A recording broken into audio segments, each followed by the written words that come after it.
Efesios capítulo 3, versículos del 10 al 13. Cuando lo tenga puede decir amén. Amén. Dice la palabra del Señor.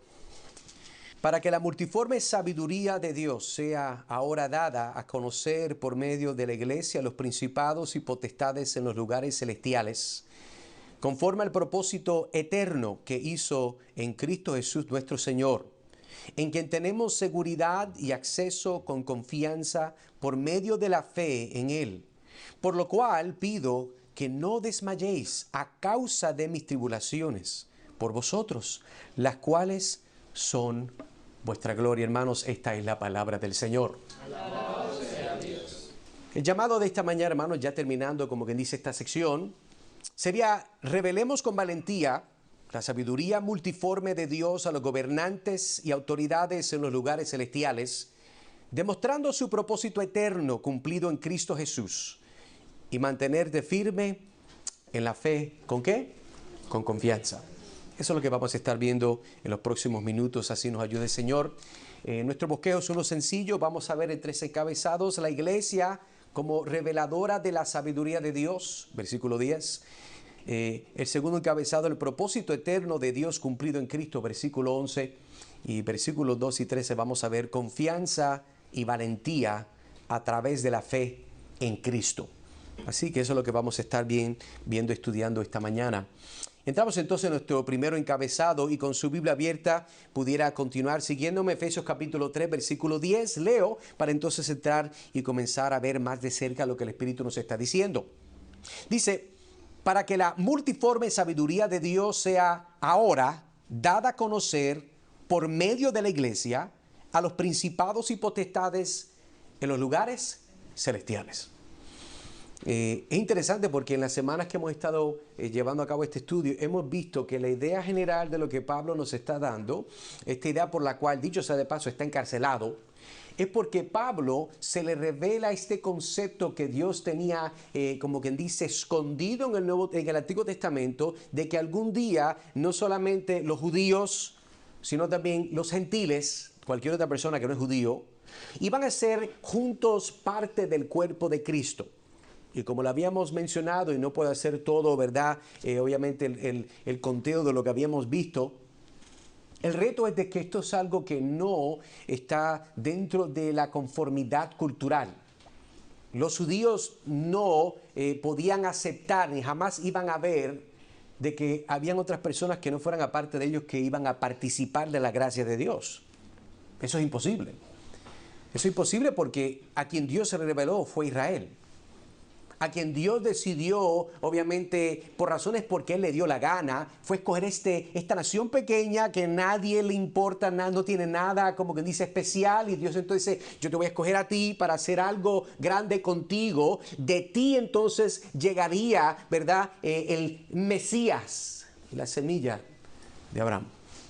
Pero entendemos que en un mundo donde raramente hay disensiones diferentes de opiniones, diferentes de perspectivas culturales, y en un mundo donde existe el pecado de racismo, que eso lo habíamos hablado un poco la semana pasada, habían personas que dicen: no, ellos pueden ser salvos. La obra de Cristo es suficiente, pero en esta iglesia no. En esta congregación no. ¿Por qué? Bueno, porque estas personas, bendito, no son personas de conocimiento, no son personas que tienen, ¿verdad? No han sido personas que han sido endoctrinadas, son personas con menos gusto, con menos talento, con menos cultura, pudiéramos decir. Entonces vemos de que Pablo, que se le reveló este misterio de que Dios quisiera que de estos grupos pudieran llegar un cuerpo, comienza a predicar esto, y llega el momento que se busca problema con los judíos y se busca problema con los gentiles, se busca un problema con todo el mundo y termina en la cárcel. Entonces lo que estamos viendo nosotros en Efesios capítulo 3, del versículo 1 en adelante, versículo 2 al 13, en realidad es interesante porque Pablo está ansioso. Esto es una carta que él escribe a una iglesia, y él está ansioso a demostrar esta oración por ellos. Pero antes de llegar a lo que vamos a ver la semana pasada, la próxima no, sino después de ese versículo 14 en adelante es cuando Pablo entonces comienza su oración. Pero entonces, ¿qué está haciendo Pablo del versículo 2 al 13? Bueno, Pablo del versículo 2 al 13, si ha puesto atención, él está recordándole a la iglesia de Éfeso exactamente qué es lo que ellos quieren, lo que él quiere que ellos entiendan, para que también puedan participar de la hermosura de este misterio revelado. Esa es la idea de lo que estamos viendo en estos versos, pero particularmente ahora el versículo 10, note, ya leí que para que la multiforme sabiduría de ¿quién? De Dios sea ahora dada a conocer por medio de la iglesia. Si nosotros entonces nos ponemos a ver este concepto más de cerca, número uno, usted sabe que acostumbramos a hacer observaciones de la palabra de Dios. Quiero que note que la sabiduría de Dios es multiforme. Multiforme. Multiforme, ¿qué significa multiforme? El texto usa esta expresión multiforme sabiduría de Dios, en lo que sugiere que esta sabiduría número uno es una divina. No solamente es divina, sino que es variada, es compleja y se manifiesta de múltiples maneras. Esta palabra, en mi opinión, muestra la idea de que la sabiduría de Dios, pudiéramos usar otra palabra que es multifacética. Es infinitamente inescrutable y profunda. Este es el problema que el hombre siempre ha tenido con Dios, que nunca podrá entender en su existencia finita el aspecto infinito de Dios. Y vamos a ver versos más tarde que nos recuerda esto. Pero ¿por qué esto es importante entender que la multiforme sabiduría de Dios? Bueno, es importante entender esto porque mientras continuamos viendo, Pablo se enfoca en traerle la idea a los efesios de que Dios, el Dios que nosotros adoramos, el Dios que nosotros servimos, es un Dios que es infinitamente sabio. ¿Qué es lo que está diciendo ahí? El mismo concepto. En otras palabras, una de las implicaciones de esta realidad es que Dios no es unidimensional en su sabiduría. Usted es así, yo soy así, nosotros somos así. Dios no lo es. Dios no es unidimensional, sino que opera de formas diversas y a menudo inesperadas para lograr sus propósitos santos. Eso es el problema que el hombre siempre tendrá con el Dios creador. Que la opinión suya y mía de cómo Dios debería salvar a mi familiar que no le conoce, cómo Dios y cuándo Dios debería intervenir con mis hijos y salvarlos. Señor, debería ser hoy, debería ser ya. Es que, Señor, tú sabes que la cosa está difícil y usted se pone a orar y tal vez hay personas que comienzan a ayunar y nada pasa cuando usted quería. Y el problema es que entonces nosotros tratamos de juzgar a Dios y su multiforme sabiduría bajo el estándar mío, como si Dios entonces tuviera que mostrar el poder de Él para satisfacer mis caprichos y yo poder adorarle con gozo. No, hermanos, eso no es lo que la Biblia nos enseña. Y lo que Pablo está diciendo es que este multiforme aspecto de la sabiduría de Dios es más allá que sus percepciones culturales, que a veces son motivadas por desprecios culturales. En muchos casos, como vimos la semana pasada, pueden ser motivados por un aspecto de un pecado de racismo. Los judíos son, y hasta el día de hoy, no todos, ¿verdad? Uno hace una expresión general, pero son personas que no les gusta mezclarse con otras. Es como las personas que tienen dinero no se juntan con las que no tienen dinero. Los que son más bonitos, más blanquitos, no se gustan con los más morenitos. Usted lo sabe. Busque sus países latinos. Los que se ven más europeos no quieren compartir mucho con los que se ven más indios. Porque dañan la raza. ¿Lo han escuchado? Es lo mismo en la iglesia de Cristo. Y esto nos debe de nosotros llamar la atención, y si estamos pecando deberíamos dar vergüenza y arrepentirnos de que tengamos una perspectiva que no es bíblica de cómo nosotros vemos a otras personas que a través de la sangre de Cristo son hechos iguales que nosotros. Entonces, mientras continuamos, sí quisiera entonces hacer una pregunta que creo que vale la pena. ¿Estamos dispuestos, hermanos, a ver a Dios obrar en la forma que Él quiere en tu vida y en el mundo, reconociendo que su sabiduría puede manifestarse de maneras que no siempre entendemos inmediatamente? Le hago la pregunta no porque su respuesta determina lo que Dios va a hacer. Le hago la pregunta para que haga usted conciencia de usted mismo. Nosotros deberíamos pensar, Señor, ayúdame a estar dispuesto Ayúdame a vivir de tal forma que no entienda todas las formas que tú obras, pero que yo pueda responder de una forma que te agrade. Amén. Que yo pueda responder de una forma, Señor, que pueda mostrar mi gratitud, mi lealtad, mi compromiso hacia ti, hacia tu iglesia. Recuerda que uno de los principios, de las cosas que estamos viendo, usted no puede decir yo amo a Dios si usted no ama a la iglesia. Se lo he dicho varias veces. Y las personas que nos escuchan o nos ven por las redes sociales, si usted es de esas personas que desde COVID usted no regresó, yo dudo que usted tal vez sea cristiano. Así no sea, aclaro, que usted tenga una condición médica, no pueda salir de la casa. Hay personas, ¿verdad?, que están de verdad, han sufrido y siguen sufriendo. Pero hay personas que no vuelven porque no les dan la gana y esta es la excusa. No, hermano, yo soy parte del cuerpo de la Iglesia Universal de Cristo. Bueno, pudiera ser.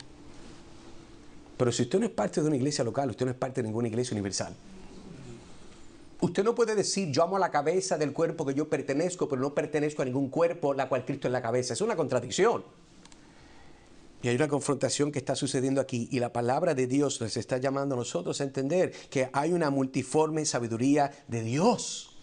Mira lo que dice Isaías 55, versículo 8 al 9. Porque mis pensamientos son vuestros pensamientos, es lo que dice Dios. No dice, no son.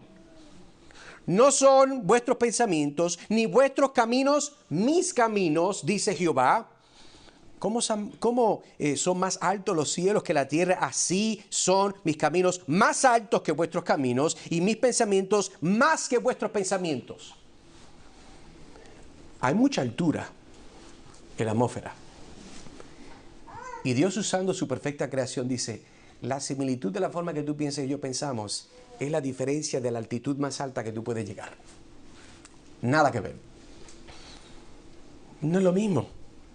Y cuando hablamos de la multiforme sabiduría de Dios, es entender que hay cosas. Mire, lo que Dios nos ha dado a entender, amén, lo vamos a entender y Dios nos ayude a poder obedecerlo y practicarlo. Pero lo que no entendemos de Dios no es para estar buscándole las 7 patas al gato. Hermanos, que yo no entiendo, amén, yo tampoco. Sirvamos y obedezcamos lo que entendemos. Amén. Pero hay gente que dice, no, es que se me hace muy difícil. ¿Qué se te hace difícil? Entender a Dios. Bienvenido a la cristianidad. Pero no por eso no obedecemos, no por eso no confiamos, no por eso no servimos. Y eso es importante entender porque mientras continuamos entonces quiero que note otro aspecto que es importante, que aquí es donde la cosa se pone bien chévere, en mi opinión. Sí, la multiforme sabiduría de Dios, algo increíble, pero es que estoy limitado a poder percibirla. Yo no puedo abundar mucho en eso, aunque hay muchos textos que no pueden ver. Pero esta parte me da mucha alegría porque mira lo que dice el verso, leo de nuevo, para que la multiforme sabiduría de Dios sea ahora dada a conocer por medio de ¿qué? De la iglesia a los principados y potestades en los lugares celestiales. Esto sí de verdad que me fascina. Esto comenzamos a verlo un poco la semana pasada. Note que la iglesia tiene un papel en dar a conocer la sabiduría de Dios. No es mejorar la sociedad. Aquí entonces donde mis amigos postmilenialistas nos ponemos a ir, ¿verdad? Con los guantes un poquito, un ratito. No porque yo estoy en contra de que nosotros traigamos una vida cristiana, ¿verdad? Lo que llaman un cristianismo nacional. Yo tengo problema con eso, pero ese no es el motivo por el cual yo estoy aquí. La iglesia no está aquí, como que dice, para establecer paz mundial tampoco. La iglesia está aquí para lo que está diciendo este verso. La iglesia es el medio por la cual... ¿Qué es lo que dice el verso? Sea ahora dada a conocer por medio de ¿qué? De la iglesia, la multiforme sabiduría de Dios, que es el misterio de Dios que está hablando Pablo. Es la iglesia, es el medio por la cual el mundo puede llegar a entender lo que Dios había escondido por mucho tiempo y ahora revelado, la cual bendice a todas las personas que lleguen a escucharlo. Por eso el versículo indica, es por medio de, a través de la iglesia, que la sabiduría de Dios se da a conocer. Señala la iglesia como el medio principal de esta revelación. La iglesia es el medio por la cual Dios hace manifiesto esto. Mira esto conmigo. La llegada del microscopio marcó un momento crucial en la historia de la ciencia, ya que reveló que el mundo oculto de los microorganismos y las estructuras celulares, transformando fundamentalmente nuestra comprensión de la biología y la medicina, este avance permitió a los científicos observar y estudiar los componentes básicos de la vida, lo que llevó a avances cruciales en diagnósticos de enfermedades, el desarrollo de tratamientos y la comprensión de los procesos biológicos.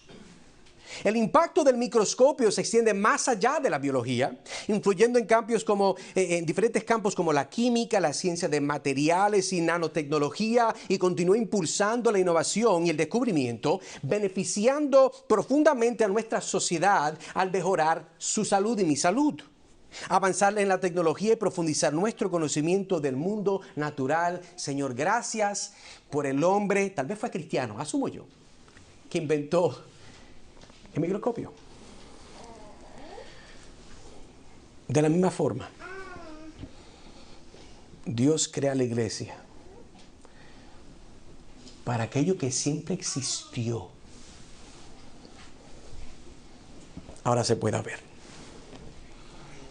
Lo mismo que el microscopio nos da a nosotros la habilidad de poder ver y estudiar. Es de la misma forma que la iglesia se convierte en el vehículo para ser claro y poder propagar aquello que siempre existió en el deseo de Dios, pero ahora es revelado por Dios a través de la iglesia. Y eso es lo que Pablo nos está diciendo. Y esto tiene implicaciones porque la iglesia no es solo un receptor pasivo de la sabiduría de Dios, sino que es un agente activo de su manifestación y proclamación. ¿Por qué usted cree entonces, hermano y hermana, que nosotros nos motiva, nos está propulsando lo que es la gran comisión de ir por todo el mundo y predicar el evangelio? Porque el evangelio es la forma que el mundo puede mejor entender la multiforme sabiduría de Dios. Si no hay predicación, si no hay evangelio, usted no puede ver la hermosura de Dios. El amor de Dios es demostrado en la forma que Él presenta y muestra a Cristo Jesús como nuestro perfecto sustituto. Y es a través de esta multiforme sabiduría de Dios que la gente entonces puede tomar parte de ser añadida al cuerpo, la cual es el cuerpo de Cristo, que es su iglesia. Entonces, ¿puedo hacer alguna pregunta? Si es como miembro de la iglesia, de esta iglesia, Tabernáculo Metropolitano, ¿ves que tienes la responsabilidad de vivir y proclamar la sabiduría de Dios en tu vida diaria, en tu interacción con el mundo? Voy a seguir dándole a la campana hasta que se quede sordo y Dios lo sane y lo permite escuchar de nuevo para seguir tocándola. Nosotros somos llamados a predicar el evangelio. Ahora, no es que usted se pare, ¿verdad?, en una cruzada con un micrófono, una tarima. No, hermano, usted, gloria a Dios si Dios fuera a hacerlo con un hombre de esta iglesia. Pero eso no es lo que estamos pensando. Dios nos llama a sencillamente interactuar con las personas con la meta de apuntarlos a Cristo a través de la Escritura. Y si nosotros no estamos siendo motivados por esa realidad, usted y yo tenemos un problema. Dios no lo trajo a este mundo para que fuera rico, aunque lo es en Cristo. Dios no lo trajo al mundo para que usted pudiera ejercer poder y autoridad, la cual se nos fue dada cuando se nos dio la gran comisión. Toda autoridad que se me fue dada, dice Cristo, yo se la delego a ustedes. Nosotros tenemos eso, pero se ve diferente de lo que muchos de nosotros en la vida queremos manifestar. Ese es el problema. Dios no quiere que usted sea miserable, pero usted puede ser una persona miserable con la abundancia que usted pueda acumular de este mundo y no alcanzar la voluntad y el propósito de Dios, que es hacer, conocer la multiforme sabiduría de Dios. Eso, entonces nos continuamos, veamos el verso de nuevo.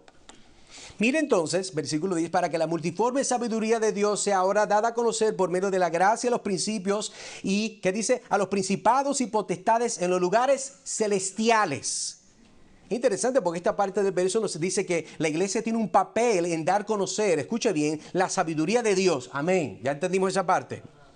Pero no es mejorar la sociedad, como dije, sino que entendemos que ahora hay un aspecto donde Dios nos está llamando y nos está diciendo que esta idea que nosotros tenemos, de este concepto de los principados y potestades, hay algo aquí que yo quiero que usted vea. Porque los principados y potestades en los lugares celestiales son la audiencia de esta revelación. Pero espérese, pastor, no entiendo. ¿Quién es la audiencia? Bueno, el mundo. ¿Pero quién más? Los ángeles. La creación celestial. Note que el texto menciona específicamente que la sabiduría de Dios se da a conocer. ¿A quién?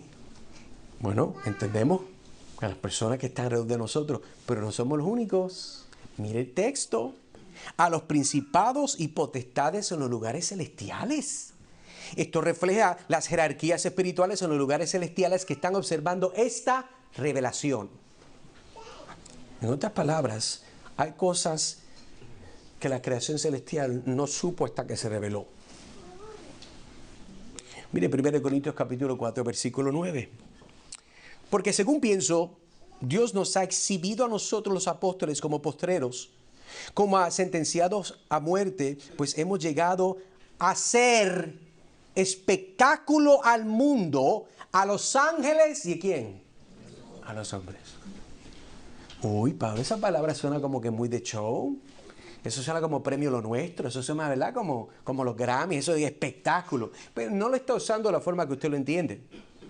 Sino que está diciendo Pablo que nosotros, lea lo que está diciendo, como sentenciados a muerte, pues hemos llegado a ser un espectáculo. Nosotros hemos llegado a ser algo que reflejamos de quién es Dios en la forma que vivimos, que ni siquiera los ángeles lo sabían hasta que nosotros lo manifestamos. ¡Wow! ¿Sí? ¿No dice eso? Entonces, esto tiene una implicación cuando vemos este verso de Efesios 3, versículo 10, porque la obra de Dios a través de la iglesia tiene implicaciones cósmicas, afectando no solo el mundo físico, sino también el espiritual. Y usted pensaba que desde el cielo se están burlando de usted y sus miserias y sus dolores. Y ay, qué difícil. Si no, la vida es difícil. Pero usted, mira, hay personas que creen, ¿verdad? Digo yo porque he hablado con ellos. Ellos tal vez piensan que en el cielo ven su vida como un show de las 5 de la tarde. Vamos a ver qué le pasa a Sergio hoy. Mira cómo sufre, bendito. Mira, hermano, eso es lo que está pasando en el cielo.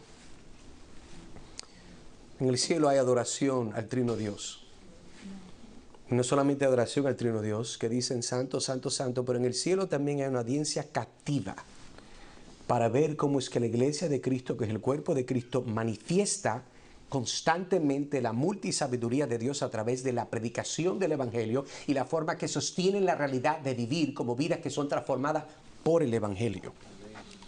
Entonces, note conmigo 1 de Pedro 1:12. A esto se les reveló que no para sí mismos, sino para nosotros administraban las cosas que ahora os son anunciadas por los que os han predicado el Evangelio, por el Espíritu Santo enviado del cielo, cosas en las cuales anhelan mirar los ángeles. ¿Y cómo usted sabe lo que los ángeles? Bueno, el Espíritu Santo fue el autor. El Espíritu Santo dice que las cosas que nosotros estamos anunciando por la predicación del Evangelio, por medio del Espíritu Santo, son cosas que los ángeles anhelan observar. Anhelan es un sentimiento profundo de más allá de deseo. Yo estoy peleando internamente porque tengo que ir allá. Es como, para dar un escenario, ¿sabe? Cuando usted está de momento en un lugar y usted quiere ir al baño. Ya al principio no hay problema, voy a ir al baño. Me pasa el tiempo, no encontré el baño. Sigue caminando en el mall, donde sea, y va a tener que ir al baño. Bueno, ahí puedo aguantar un poquito más, pero llega un momento profundo, un anhelo, como una fuente que se va a romper. Usted anhela ir al baño. No dije qué, eso es su imaginación. Usted tiene que ir. Algo que usted no puede contener. Los ángeles anhelan mirar, entender qué es lo que Dios está haciendo a través del Espíritu Santo en la iglesia. Porque la multiforme sabiduría de Dios es conocida a través de la iglesia. Entonces, ¿qué tiene que ver esto con nosotros? Bueno, mientras pasamos al segundo punto, yo diría, hermanos, estamos siendo instrumentos fieles para que el mundo vea la sabiduría abundante de Dios, la cual es manifestada en el Evangelio. Volvemos a lo mismo, hermano, por favor, para decir lo mismo. ¡No! Porque eso es lo que la implicación de este texto es eso. Si Dios quiere que la gente conozca su multiforme, eso solamente pasa a través de su boca, afirmado por su vida. sostenido por su testimonio. Eso es lo que Dios quiere que nosotros hagamos.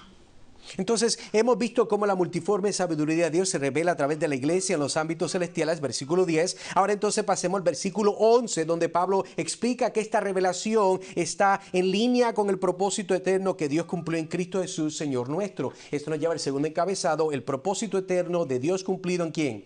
En Cristo. Veamos entonces el próximo verso. Dice, versículo 11, conforme al propósito eterno que hizo en Cristo Jesús, Señor nuestro. Nota al principio que comienza con esta idea de que este deseo de que sea conocido la multiforme sabiduría de Dios a través de la iglesia con propósitos particulares, con una audiencia celestial, que fue lo que leímos, es conforme a un propósito. El propósito eterno de Dios se cumple en Cristo Jesús. Entonces, el texto nos está diciendo que Dios tiene un plan que ha existido desde la eternidad y este plan se realiza o se lleva a cabo a través de Cristo Jesús. Esto nos sugiere entonces que la venida de Cristo no fue un acontecimiento improvisado, sino parte de un diseño divino desde antes, ¿de dónde? De la creación. Esto no fue que, usando, ¿verdad?, términos de aquellos que somos de los 80, la gente joven, linda de los 80. Usted se acuerda, ¿verdad? Cuando se le chispoteaba a la gente ciertas cosas. A Dios no se le chispoteó esto. Esto fue un plan, porque había un propósito determinado de parte de Dios. En base en 2 de Timoteo capítulo 1, versículo 9 al 10, mire lo que Pablo está diciendo. Dice, ¿quién nos salvó y llamó con llamamiento santo? No conforme a nuestras obras, sino según el propósito suyo y la gracia que nos fue dada en Cristo Jesús antes de los tiempos de los siglos. ¿Antes de cuándo? Antes de los tiempos de los siglos. ¿Y hermano, y cuándo es eso? No importa, no se rompa la cabeza. Sígame a mí. Está hablando de algo eterno. Algo que Dios instituyó, algo que sencillamente es, antes de que usted llegara, antes de que se hiciera la creación, Dios había determinado de que su propósito se llevaría a cabo. Versículo 10, pero que ahora ha sido manifestada por la aparición de nuestro Salvador Jesucristo, el cual quitó la muerte y sacó a la luz la vida y la inmortalidad por el Evangelio. Este verso conecta exactamente con lo que estoy leyendo. Es conforme a un propósito, es revelado a través de Cristo. Cristo es la manifestación de la multiforme sabiduría de Dios. Pero usted no puede conocer a Cristo a menos que la iglesia no se lo predique, o usted leyendo la Biblia, el Espíritu Santo le dé claridad. Una de las dos. Y aun con todo eso, hablamos la semana pasada del etíope eunuco, que aunque él estaba leyendo la Escritura, él necesitaba a alguien que se le explicara. Ahí está la iglesia. Ahí está el microscopio del Evangelio, es la iglesia. Entonces, esto nos dice que la historia humana y cósmica tiene un propósito definido y que Cristo es el central en este propósito. También sugiere que la obra de Dios en la historia tiene coherencia, continuidad. Es coherente. Mira, aquí no hay nada al azar. Aquí no es vamos a tirar los dados a ver qué nos... ¿Verdad? Dame 6, un par de 6. Y los tiró. Y le dan 2, 3. Perdió. La vida no es eso. La vida es una continuidad, es coherente con el plan perfecto de Dios. Amén. Pero usted no puede apreciar la coherencia de Dios si usted no conoce al Dios que hace todas las cosas coherentes. La lógica existe porque hay un Dios lógico. Si no hay Dios, no existe la lógica. Y si no me cree, mire las noticias y qué tan ilógica la gente loca es. El pecado hace a la gente estúpida. Por lo cual arrepiéntase de sus pecados y ven a Cristo. Creo que es claro. Miren lo que dice entonces Isaías 46, versículo 9 al 10. Acordaos de las cosas pasadas desde los tiempos antiguos, porque yo soy Dios y no hay otro Dios. Tiene que mandarle esto al Papa, ¿verdad? Un cuadro para que lo ponga el Vaticano, bendito, a ver si, por favor, ¿verdad? Se entiende. No hay otro Dios y nada hay semejante a mí. Por eso quiero mandárselo, que anunció lo por venir desde el principio y desde la antigüedad, que lo que aún no era hecho, que digo, mi consejo permanecerá, yo haré todo lo que quiero. Es lo que Dios quiere. Volvemos al problema que el mundo tiene, y a veces muchos cristianos. es que ellos no aprecian qué es lo que Dios quiere. Y la forma que Dios quiere es la forma que está pasando. Y la forma que está pasando puede ser que a usted no le esté gustando. Pero el texto dice que Él hace lo que Él quiere. Haré todo lo que yo quiero. Seamos agradecidos, hermanos, que si estamos aquí es porque Dios quiere que usted sea salvo. Amén.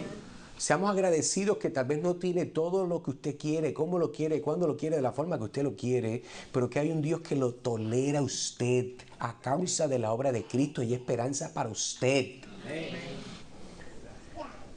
Nosotros somos muy buenos para ver el problema del otro, pero somos muy ciegos para ver el suyo y el mío. Entonces, pregunta que podemos hacer en este caso: ¿tienes consuelo y seguridad en saber que tu fe es parte de un plan eterno de Dios? Que la fe que usted tiene es parte del plan de Dios. Lo que usted cree de Dios, la forma con la cual usted puede apreciar a Cristo, es base a que Dios tiene un plan. Si usted siquiera puede entender mis palabras, si son coherentes para usted, es porque Dios le dio la habilidad de entender con coherencia para ver a Cristo. Y si ese es el caso, amigo, corre a Cristo. Amén. Porque Él es el que manifiesta la multiforme sabiduría de Dios. ¿Estás permitiendo que tus problemas temporeros ahoguen la realidad de que Dios esté obrando en tu vida aún por medio de tu problema actual? Yo no tengo que preguntarle cuántos tienen problemas. Todos, miren, acá hay dos bandos. Están los que tienen problemas y están los que son problemas. Usted lo sabe. Están los que tienen y están los que los causan. Y dependiendo del momento de la vida y de la semana, usted puede ser que cambie una de esas dos. Pero si usted llegó aquí hoy, hermano, hermana, amigo, usted tiene problemas. El propósito eterno de Dios es cumplido en Cristo, y el propósito de Cristo es de que tú puedas ser reconciliado con Dios el Padre.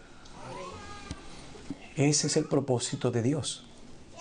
Eso es lo que Dios quiere. Por eso llegaste aquí a escucharme hablar. Porque Dios te está llamando a ti, que te puedas reconciliar con Él.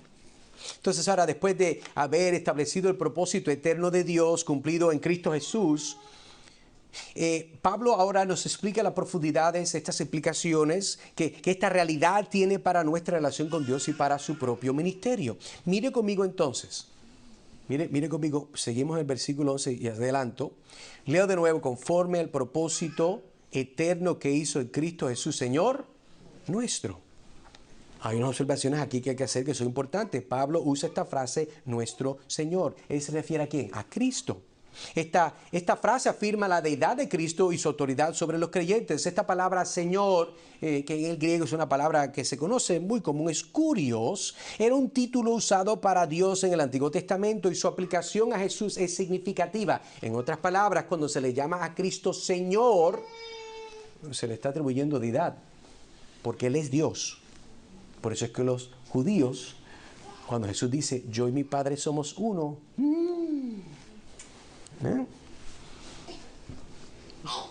querían bajarle como le quieren bajar al tipo de ayer, que trataron de tumbar. Sí, pero peor con Cristo. Porque Él dice, yo soy Dios. Pero es que lo es. Y ellos lo sabían.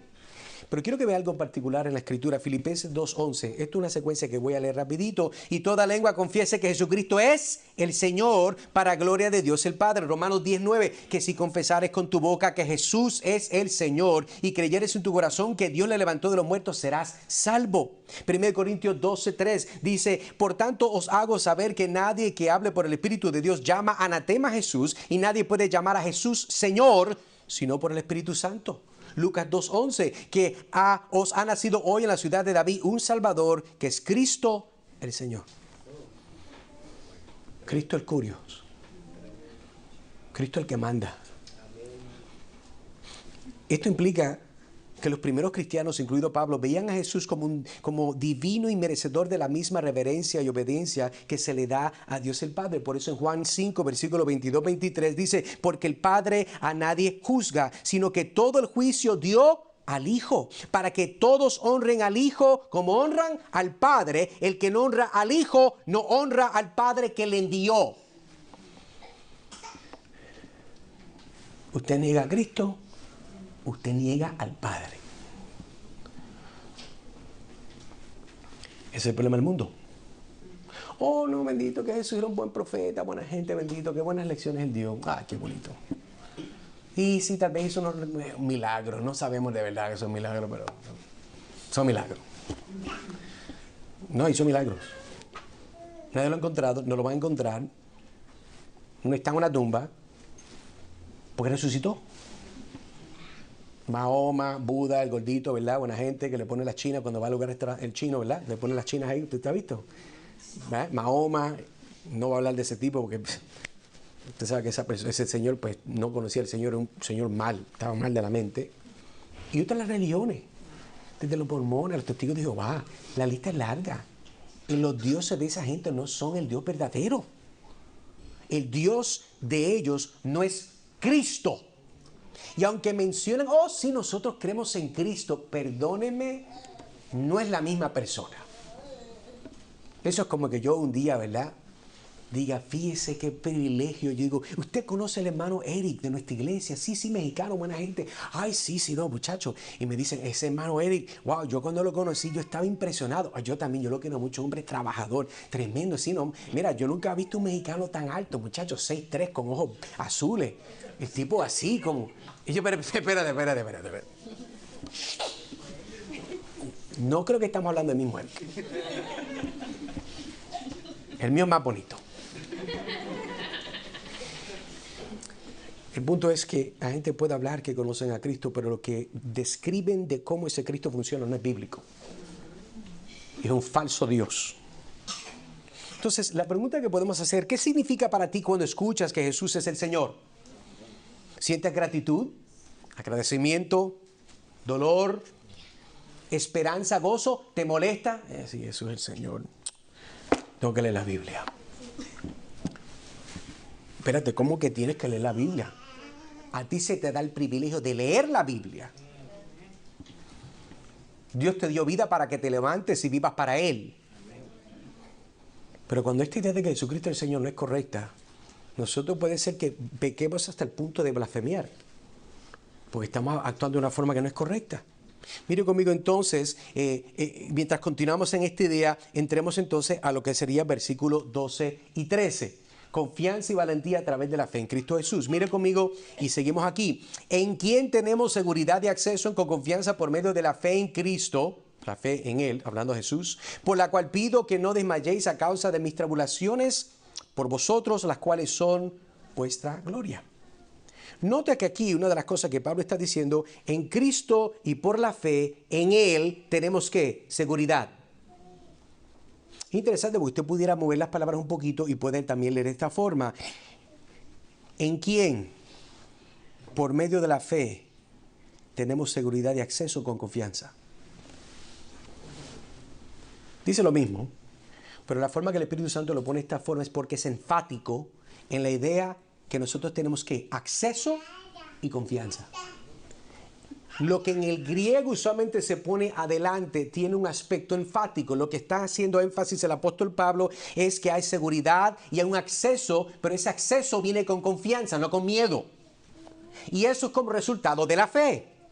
Entonces Pablo está enfatizando que este acceso privilegiado que los creyentes tienen a Dios a través de Cristo, esta palabra que se usa acceso indica un acceso directo, continuo a Dios, directo y continuo. No es como su llamada que usted, ay, te quiero mucho, nos vemos, pip, y terminó. No, es directo y continuo. No se desconecta. Por eso el llamado bíblico es orar sin cesar. Ay de usted si usted cesó. Ay de mí si cesamos. Pero el llamado es no parar. Note que también esta palabra confianza implica una franqueza y libertad de expresión sin miedo. Entonces Dios quiere que nosotros tengamos seguridad, acceso continuo y directo, pero con una actitud donde nosotros podamos ser francos y no tener miedo. Y ese es el acercamiento que tenemos con el Señor. Y eso yo creo que es importante entender. ¿Por qué? Porque este es el sabor que Pablo está dando a explicarle a la iglesia. Recuerde, todavía estamos hablando ¿de qué? De la multiforme sabiduría de Dios. Este acceso es posible debido a la obra de Cristo y se experimenta a través de la fe en Él. Imagina que eres un niño pequeño en una gran casa familiar, antes cuando eras muy pequeño, y había muchas habitaciones a las cuales no podías entrar. La oficina de tu padre era un lugar misterioso y prohibido con una puerta siempre cerrada, pero ahora que has crecido y tu relación con tu padre se ha fortalecido, Él te ha dado una llave maestra que abre todas las puertas de la casa. Tú tienes acceso a la casa. Te dieron el código, ¿verdad? Pip, pip, para que entres, ¿verdad? Pues la entrada, yo no sé, porque todo el mundo es tecnológico hoy en día. Fíjate, cuando hablamos con esta perspectiva, quiero que veas que la libertad, esta idea de este acceso, es como tener esa llave maestra. Ahora puedes abrir cualquier puerta. Incluso la de la oficina de tu padre, sin miedo a ser regañado o castigado. Tienes el derecho y la capacidad de acceder a cualquier parte de la casa. ¿Por qué? Porque tienes acceso. Y tienes un acceso libre. No es algo que está retenido. Y es interesante, importante recordar eso. ¿Por qué? Porque entonces vemos ahora el aspecto de este acceso, pero con confianza. No es un acceso seco, es un acceso con beneficios. Mire, usted puede tener acceso a algo y usted tener miedo de accesarlo. Yo le decía muchos años atrás que estaba, ¿se acuerda? Esa vajilla especial que está escondida en su casa, en la casa de su madre, de su abuela, allá metida arriba, una cosa ya que tienen hasta como pañitos santos, ¿verdad? Es como si fuera el arca del pacto escondido ahí. Eso usted lo saca como Indiana Jones, con un polvo increíble. Una cosa majestuosa. Espiritual, es como espiritual. Usted puede tener acceso, pero no se atreva. No coja el vaso que no era, no coja el plato, ese, ¿verdad? Para comer con flake, no con eso. Su vida corre peligro. No lo haga. Eso dice, no, tú tienes acceso, pero con confianza.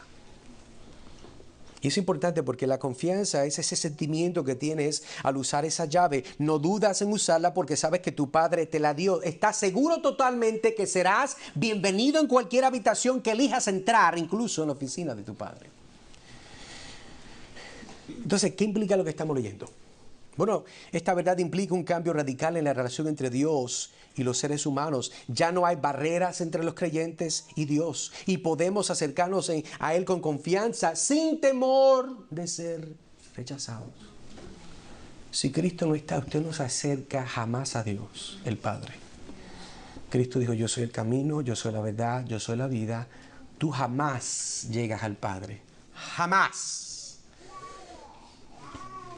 Si no es por medio de mí. Y lo que en la multiforme sabiduría de Dios se está revelando es que Cristo vino. Y Cristo ahora es el medio por el cual tú puedes ser reconciliado con Dios. Note algo bien interesante, es que Hebreos capítulo 4, versículo 16, acerquémonos pues. ¿Cómo? Confiadamente al trono de la gracia para alcanzar misericordia y hallar gracia para el oportuno socorro. Note que no solamente el Señor nos dice que nos acerquemos, sino dice, acércate con confianza. Acércate no como que eres perfecto y perfectamente santo, sino como que eres mi hijo y te sigo santificando. Igualmente Filipenses 1:20 nos recuerda, conforme a mi anhelo, usted se acuerda esa palabra porque se hablamos de los ángeles, mi anhelo y esperanza de que en nada seré avergonzado, antes bien con toda confianza, como siempre, ahora también será magnificado Cristo en mi cuerpo por la vida o por muerte. Pablo está diciendo que él tiene una esperanza, un anhelo, y esto es conocido. Pero esto es un anhelo con confianza. Esto no es un anhelo de miedo. Dios no es lo que la gente dice que es Dios. La Biblia representa claramente quién es Dios, no las caricaturas del mundo. Es importante entender esto. ¿Por qué? Bueno, hermanos, porque si nosotros vamos a hacer, por ejemplo, algunas preguntas para aplicar. Los creyentes deberían aprovechar este privilegio de usted poder acercarse con confianza regularmente. ¿Cómo? En oración, adoración y comunión. La pregunta entonces, ¿estás aprovechando el privilegio que tienes que tienes acceso a tu Padre solo para pedir y crecer en tu egocentrismo. En otras palabras, eres un niño navideño, una niña navideña, que solamente vienes a Dios, Señor, tú sabes, comienza a hablar con el Padre Nuestro para sonar, tú sabes que eres legítimo. Padre Nuestro que estás en los cielos, estás por ahí, ¿verdad? Bien espiritual. Después que terminas eso, ay Señor, sacas la lista larga, el rollo que tienes. Señor, tú sabes que necesito esto y necesito esto. Y cuando tú te pones a pensar, escucha, pero si yo fuera a sentarme a escuchar, no son unas peticiones como las de Pablo, Señor, que crezcamos en todo conocimiento, abundancia de la palabra, del espíritu, de la ciencia, conocimiento. No. Y no es que está mal que usted tenga una lista que no sea exactamente la de Pablo, pero si usted nota que la mayoría de lo que usted está pidiendo no tiene nada que ver por la razón por la cual Dios lo trajo al mundo y ser parte de la iglesia, creo que está mal. Mire cómo se lo dije, no se ofenda, creo con alta certidumbre que usted está mal. Ese no es lo que Dios quiere. Debemos de acercarnos a Dios para crecer, amar, servir, dar, ser generosos, reflejar el carácter de Cristo. No ser gente, como nos dicen por ahí, santurrón ahí. Cristo era el más santo. Y Cristo no andaba de esa forma. Cristo era el más santo y Cristo fue el que más dio. Nadie pudo dar más que Cristo porque Cristo dio su vida.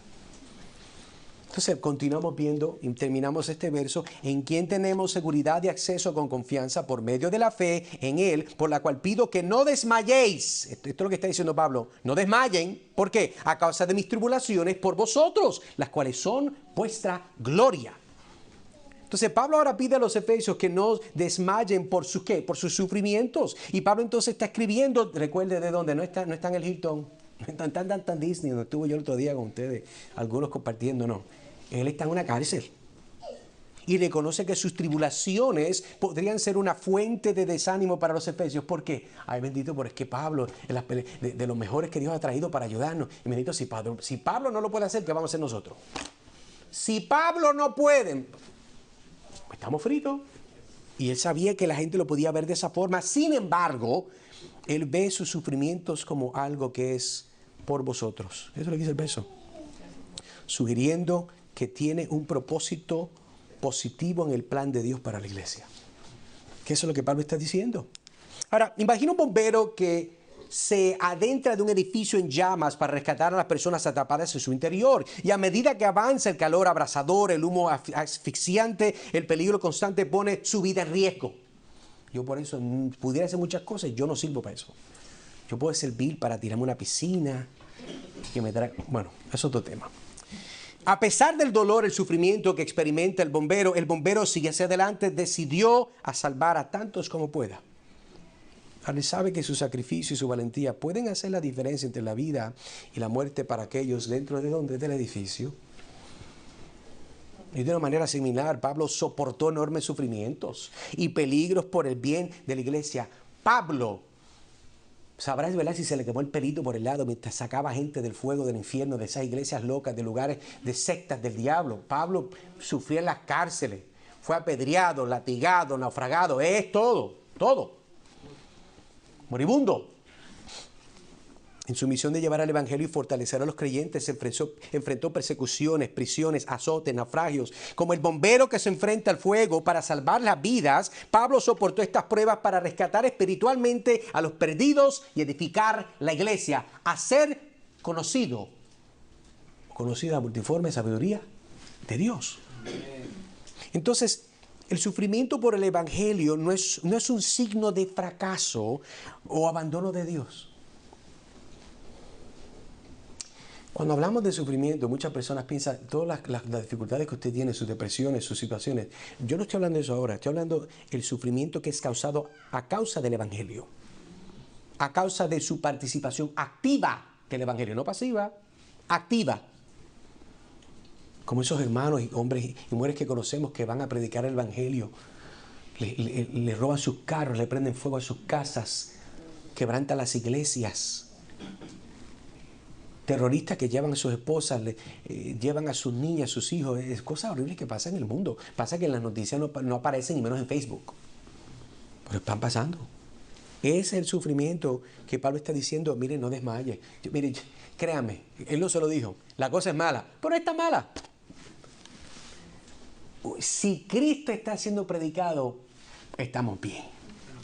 Si la multiforme sabiduría de Dios a través del Evangelio está siendo predicada, estamos ganando. El partido todavía puede ser visto. Aquello, ¿verdad?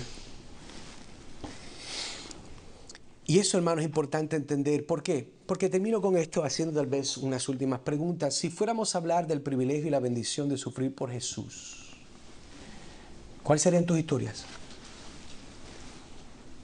¿Cuáles son tus historias? Las cuales tú puedes contar de las veces que tú has sufrido por Jesús. La forma que por vivir un evangelio y predicar un evangelio y amar a la gente y decirle la verdad, tú has sufrido, has sido vituperado por el evangelio y por Jesús. ¿Cuáles son tus historias? ¿Tienes una historia que muestre que sufres por la causa del evangelio y la iglesia de Cristo? ¿O quieres vivir una vida liviana que no te cause más compromiso? Mire, hermano, escúchame bien. Yo vine aquí a este país a prosperar. Entonces yo pues trabajo, tengo muchas cosas que hacer. Y yo vengo el domingo y a veces con prisa porque usted sabe que tengo que hacer la casa, cortar la grama, preparar. Porque el lunes, tempranito, ¿qué tal? Mire, hermano, tempranito. Y yo, si puedo, tal vez el miércoles llego. Pero no le puedo prometer nada. Porque tengo que hacer... Mire, hay personas que son sostenidas por aspectos providenciales. ¿Qué significa eso? Bueno, que usted literalmente, yo tengo algunos que ustedes conozco, usted sale a las 8 de la noche del trabajo. Pues mire, Dios quiere que usted salga a las 8 de la noche del trabajo. Pero no me diga que usted sale a las 6. Usted no tiene tiempo para venir al estudio. Usted no llega. No está bien. Usted está mal. Mire, hermano, es que yo tengo que llegar a casa, yo tengo, ¿verdad? Como si fuera un tipo, ¿verdad? De una práctica religiosa. Yo me tengo que bañar y poner unas cremas y pasarme una cosa en el pelo, usted sabe. Mire, deje su religiosidad estética por un día y venga y congréguese. Venga a orar. En el cielo a nadie le importa cómo se ve su piel porque le dan un cuerpo nuevo. Es un relajo que le tengo a la gente, yo que los molesto. No porque creo que es pecado, la gente que se hace tatuajes, yo por lo menos no lo he hecho. Y, pero es que te lo van a quitar, no te lo van a dejar. Si Dios quisiera que te lo dejara, pues no te daría un nuevo cuerpo. Pero hermano, estamos sufriendo por Cristo. Estamos sufriendo por Cristo para que la multiforme sabiduría de Dios sea conocida a todas las personas, comenzando desde hogar para afuera. Yo espero que la respuesta sea así. Y si la respuesta es no, te puedes arrepentir hoy para que Dios te ayude, para que se convierta en un sí. El Señor nos llama a nosotros, hermanos, a recordar la realidad, ¿verdad? De que hay una gloria que nos espera. Que esa es la última parte. Y termino con esto. Mira el final, versículo 13. Por lo cual pido que no desmayéis a causa de mis tribulaciones por vosotros, las cuales son, ¿qué? Vuestra gloria. Gloria. Cuando tú piensas en gloria, y termino con esto.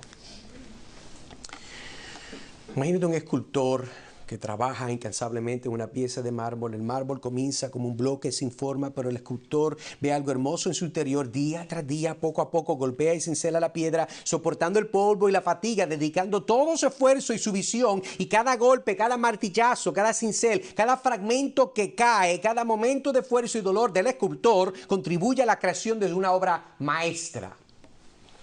Y al final, cuando la escultura está terminada, la belleza y la gloria de la obra maestra son evidentes para todos. Sin embargo, lo que muchos no ven es el sufrimiento y la dedicación del escultor que hizo posible esa belleza. El dolor del escultor es inseparable de la gloria de su creación. Esta perspectiva implica entonces una reevaluación radical del sufrimiento en el contexto del Evangelio. Lo que el mundo ve como vergonzoso, desafortunado, Pablo lo presenta como algo glorioso cuando se sufre por Cristo a la iglesia. Hechos 5:41 dice, y ellos salieron de la presencia del concilio gozosos de haber sido tenidos por dignos de padecer afrenta por causa del nombre. En el mundo de hoy, si usted tiene el arcoíris puesto y es hombre y habla así quebrado, pues eso debe darle orgullo supuestamente a la gente. Pasamos el mes de junio, el mes del orgullo, el mes del pecado, porque eso es lo que es. Pero para estos hombres era de gozo saber que eran tenidos por dignos de padecer a causa del Evangelio de Cristo. Vuelvo y le digo, eso es lo que Dios nos llama a hacer. No, mire, no se vaya a buscar una pelea. Pero si usted vive una vida alegre, generosa, concernida por las almas de las personas, va a tener problemas. Pero no porque quiere causar problemas, sino porque quiere resolver problemas del alma a muchas personas que van de camino al infierno. Pero cuando nosotros queremos salvar a la gente del edificio que se está quemando en el mundo, que va directo al infierno, hay gente que te va a odiar y se va a molestar porque ellos están tan moribundos en su pecado con el humo de la cultura que no pueden ver que están a punto de morir. Pero Dios nos llama a nosotros entonces a recordar que nuestro trabajo como resultado de la obra de Cristo es de propagar, manifestar la multiforme sabiduría de Dios a través del Evangelio. Terminamos entonces repasando esta idea, lo leo de nuevo, es: revelemos con valentía la sabiduría multiforme de Dios a los gobernantes y autoridades en los lugares celestiales, demostrando su propósito eterno, cumpliendo en Cristo Jesús, y mantenerte firme en la fe con confianza. Oremos. Trino Dios y Padre Celestial, te damos gracias porque es tu palabra la que salva, es la palabra tuya la que, Señor, nos santifica si estamos en Cristo. Es tu palabra la que nos confronta. Y ella nos recuerda, Señor, la razón por la cual estamos aquí. Gracias porque tú moviste a Pablo en la cárcel sufriendo para recordar a esta iglesia la necesidad y la urgencia de predicar a Cristo y de que el misterio que fue escondido en el Antiguo Testamento pudiera ser gloriosamente revelado a través de la iglesia. Ayuda a nosotros a ser fieles, a arrepentirnos de no buscar mayores formas de compartir a Cristo y que sea tu Espíritu que nos ayude de una forma con humildad, pero con denuedo, a proclamar las grandezas del Evangelio, porque lo pedimos en Cristo Jesús. Amén y amén.